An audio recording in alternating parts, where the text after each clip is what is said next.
Hello folks, this is Hidden Numismatist back at you again with another episode on my channel. The coin that we're featuring today for this Monday is a $50. It's a beautiful cap bust, but not just any cap bust, right? You know me, when I do a feature coin on Mondays, it's something that's going to be good. So we're going to talk about the 1839 cap bust $50, which is towards the end of the series of the cap bust series. And as you can see, I pulled out my album where this is the port that this coin lives in. As you can see, this is at the very end of the series before we go to the Liberty seated halves that also crossed over into 1839. Starting in 1836, my friends, they did two major things. They reduced the diameter of the coin for the cap bust. As you can see, all of these are reeded. This is an extremely, extremely tough one, and I'm still hunting for a good specimen for that, and it'll probably be a slabbed one. Or, maybe if I find one in a grade that really doesn't really matter, but it's still a nice, clean specimen, I might get a raw one. But anyway, starting in 1860 to the end of the series, these are reeded, right? Just like our typical, I pulled out a regular Liberty seated $50, right? Out of my Liberty seated halves Dansko that's on the bottom here. And I wanted to show the similarities very quickly between the two. Yes, this is cap bust, this is seated. But they're very, very different. But what's really cool is, as the series in the cap bust progresses, see, let's go back quickly. Cap bust lettered went from 1807 to 1836. These are lettered, but they're capped bust.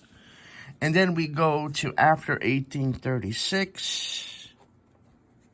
See, all of these are lettered, right?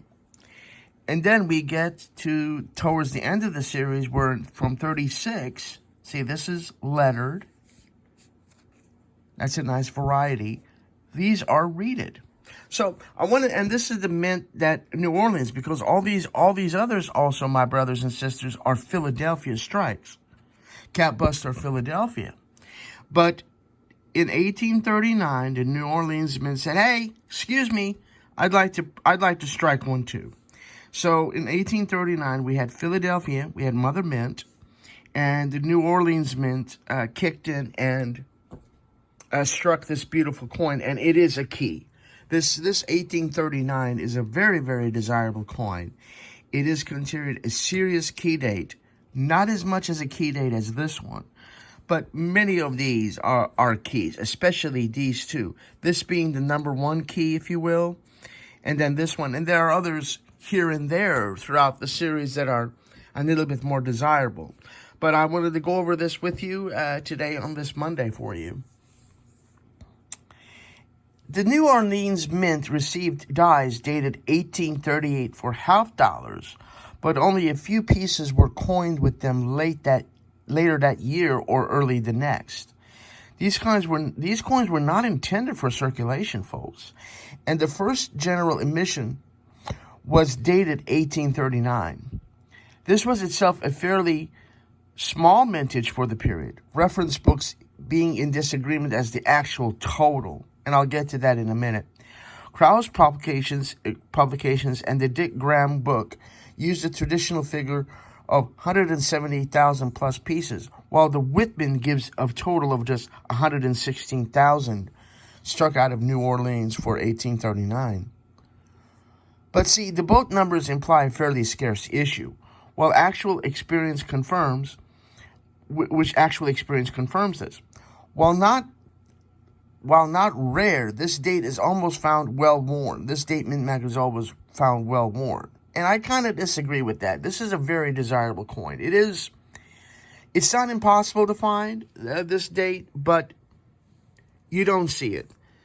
Case in point, the dealer that I got this from, one of my regular favorite dealers here in town, said the last time that I had this coin, that I had a 39.0, was 5 years ago.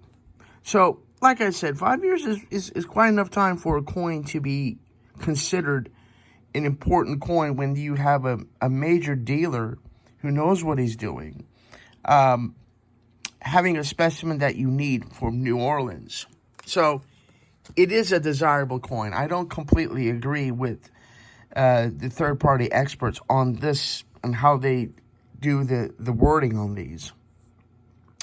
Mint state survivors are very scarce, and gems are genuinely rare. As with the old mint gold mint gold coins from the New Orleans Mint from 1838 to 1839, the half-dollar's mint mark was placed on its obverse above the date, and I love that. As I will show you in a few moments here, all the mint marks for the Liberty seated are on the reverse.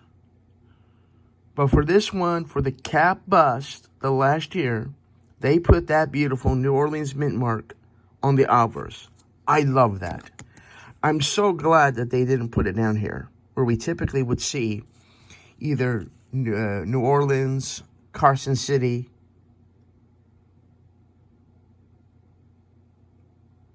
And it's graded fine 12 by my dealer, and I agree with him giving it a fine 12 as a grade. Since the Philadelphia's mint engraving department had no previous experience with mint marks before 1838, there was nothing odd about this placement. That's the reason why it's on the obverse. Nevertheless, all mint marks were moved to the reverse starting in 1840, perhaps to provide greater flexibility in the shipping of obverse dies to the mints needing them. That is true. I've heard that consistently. Being undated, reverse dies could be carried over from one year to the next until no longer serviceable. Yeah. Numismatists have identified 3 of each of the obverse and reverse dies for this issue, and these were used in combination to produce 5 die marriages. The vast majority of 1839 New Orleans half-dollars were coined with variety GR1. Of the remaining marriages, GR2 and GR3 are extremely rare, while GR4 and GR5 are moderately scarce. The general popularity of 1839 half-dollars with their distinctive obverse mint marks has made all examples expensive enough that little interest is shown in the various die varieties. And according to the agency price guide, as of July 2025, a cap bust half-dollar from 1839 circulated condition is worth between $500 to $7,000. However, on the open market, any New Orleans 1839 half-dollars in pristine, uncirculated condition sell for as much as $230,000. And this is the description from my dealer. I pulled this from my database. Half or more of the hair details show. Half the feather details show. The last time he had one of these for sale was 5 years ago. And it's been, I think, 6 years since I've had her in my collection. And unless I upgrade to a better one, or a slabbed one, I may even hold on to this one if I get a slab specimen, just to completeness in the dance go. But see how it mimics, see the die. This is just a regular Liberty seated half-dollar. This is my 1839 no drapery below elbow. This is the first year from New Orleans, but see how they're both Christian Gobrecht, and how they're the same diameter. I love that. So as the series goes on, like I said, like I've told you, beautiful people, is these now mimic seated halves, right? And that's so cool.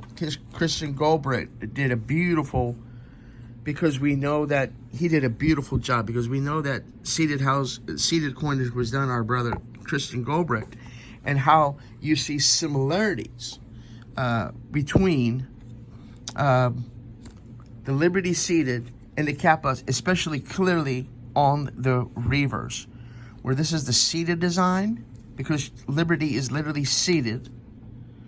And this is the cap bust. But the reverse screams at you, saying, "Hey, I'm changing it design, and we're gonna transition into liberty seated coinage very smoothly here." I love that. He did a beautiful, beautiful thing for us. And this is what numismatists like me enjoy about this hobby, is the little nuances where in 1839, you know, that was the last year the New Orleans Mint picked up. And this is also a New Orleans mint, but it's extremely scarce. I mean, nobody's going to get that. And thank goodness Dansko doesn't have a port for that New Orleans strike year. 116,000. There are overlaps in the mintages. They can never come into an agreement, which we also touched on that. I'm going by what my red book says. So this is the mintage figure that I put in my database. Is 116,000. And it is clearly, without a doubt, it's not a semi-key. This is the key date.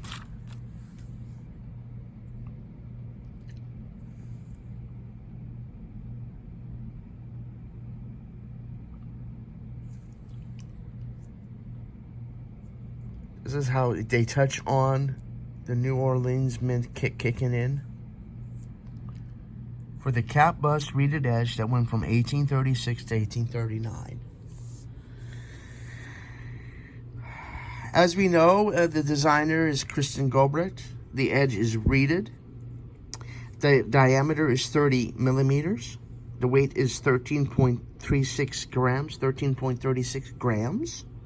The mintage, like I said, for this 39.0 is 116,000. That's what we're going with. The mint's New Orleans, and it's 90% silver. The balance is 10% copper. And we know that this is the gentleman that designed this beautiful coin for us.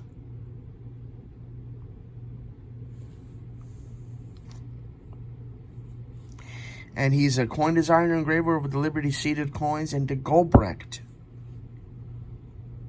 The third chief engraver of the U.S. Mint was Christian Gobrecht, who succeeded William Keynes, and responsible for the popular seated Liberty designs.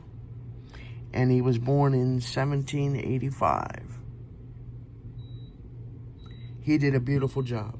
These are the people that these are the beautiful people that you look up to and say thank you. I mean, it's like designing a classic car for the car aficionados.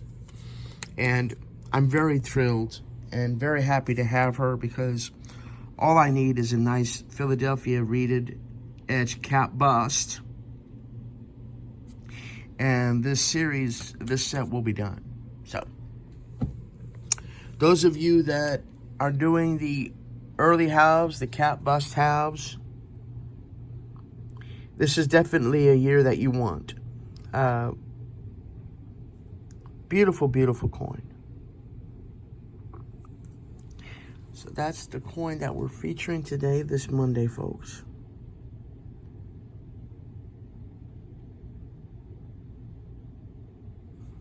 Okay. Let me know what you all think. Give me your thoughts, comments, criticisms below. And I do thank you for watching. And you all be kind to each other. Take care of each other.